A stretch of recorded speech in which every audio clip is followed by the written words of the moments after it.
Hi, this is Chisao Hata, and I've been an MC today for the Martin Luther King celebration. And we're here at Highland Christian Center in the green room, and we're interviewing Rob Ingram. Thank you very much. And he's director in the Office of Youth Prevention. Violence. Youth Violence Prevention. Youth Violence Prevention. I'm sorry, I knew I would get that wrong. And that's a pretty heavy job to be doing these days. And I just would like you to tell our audience out there what it is you do.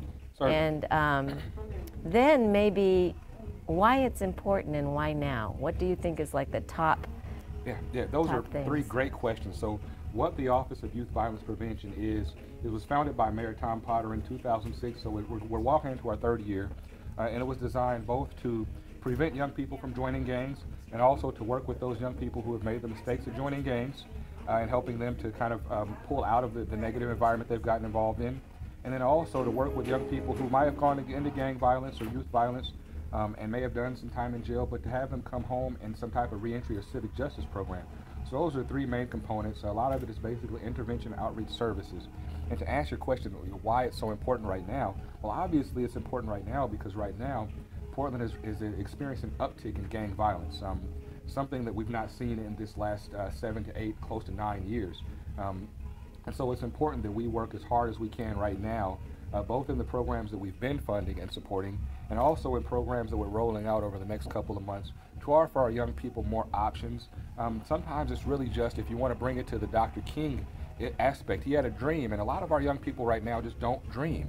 I bumped into a young man the other day that told me he didn't want to get a job and he didn't plan on going to school because he didn't intend upon living for the next couple of weeks or even year in his life.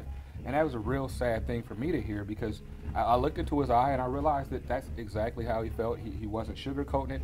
He wasn't lying to me, and he wasn't trying to impress his homeboys because it was just he and I. He felt like there was really no reason for him to engage in school or employment or anything to better himself because he didn't plan on surviving much longer. And so those are the young people that we want to reach, and we want to give them something to dream about, and we want to give them something to hope for and something to aspire for. And we want to help them set goals, and then most importantly, we have to work as adults, as politicians, as policymakers, as decision makers, as purse string holders, to give them something to hope for. So a lot of our young people have trouble finding jobs. It's just a reality. I mean, a lot of our adults have trouble finding jobs, but particularly for young people, they've got less skills, they've got less experience, and they may not have done well with the traditional education system. So the question is, what do they have to look forward to? And those are the issues that we try to address. So we're really working hard right now on youth employment, on bettering our education system, and also on getting adults more connected with young people. Now you're one person. I am one person. And I don't know how many people are in your office. 2. So two people 2 people. Are working through the city of Portland. Indeed. On the issue of gang violence prevention. Exactly. And you have an audience out here, I think a pretty large audience, Oh, certainly. who maybe work with young people, Mm-hmm. maybe are teachers or retired, or what would you say to some of our audience what kind of help would you like? Certainly. Well, first I will say that while there are 2 people on paid staff for the city of Portland, we do offer grant monies to 6 organizations, which means that brings us 6 more bodies into this work. And then we've got a host of partners, or other organizations who have been in this work who want to see good things done. One was on stage earlier, Pamela Weatherspoon, with Big Brothers Big Sisters. I'm a member of the African American Council. Joe Nunn has been a mentor, and he's been involved. So we have a lot of partners that actually do this work out of the goodness of their heart or from other funding streams. With that said, there's something that every single person can do pretty much from about the age of 13 all the way up to 83 and beyond. The way my pastor Stephen Holder said it to me is you have time, talent, or treasure.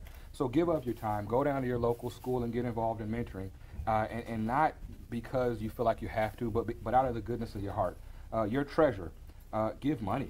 I want to be clear about that we have struggling organizations who do great work, who are just operating on a shoestring budget day to day and really don't have the resources to do what they need to do. And so they're working as hard as they can to do the best they can. And then of your talent. So if there's something that you're good at, it might be singing.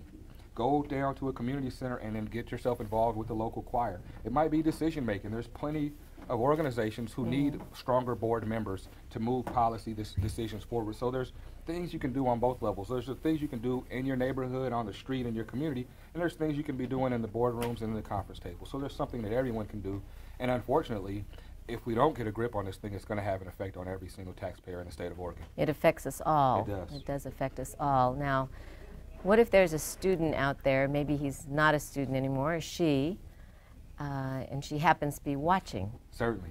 this? Well, what would you like to say to them? You know, I feel fortunate because I've had the opportunity, pretty much since 1991, I've been in this business, and over about the last 7 years, this is pretty much all I've done with my life. And so I've had the opportunity to reach and touch hundreds of kids, and what I would say to them is if no one else is there, I'll be there for you. Give me a call. My cell number is 503-519-7440. Office line is 503-823-3584. If you're an adult and you're interested in getting involved, again, give me a call. I can direct you to where you can go and what you can do and who you can talk to next. We're on the website, obviously, City of Portland. If you click under Commissioner Dan Saltzman's shining face, you'll find a link that says Office of Youth Violence Prevention, and there you'll find a link to me. And for those young people out there, figure out that you do have a purpose on this planet and you're not a mistake and that you are here to do something, and you got to find someone that's going to help you figure out what you're good at and what you're here for, and then be there to support you. And like I said before, if I can't do it for you, I'll find someone that can do it for you. I work with young people on a regular basis. I don't do it to promote myself. I mentor. I really don't want to say how many kids I mentor, because that again would be self-promotion, but I bumped into a young man here today at the program who I bumped into 2 days ago, who looked up, he told me that he was homeless and he was out of work and he needed something. And so I told the young man today to give me a call later and I'll come pick him up and he can come out to my job and out to my house. And I've got some housework he can do.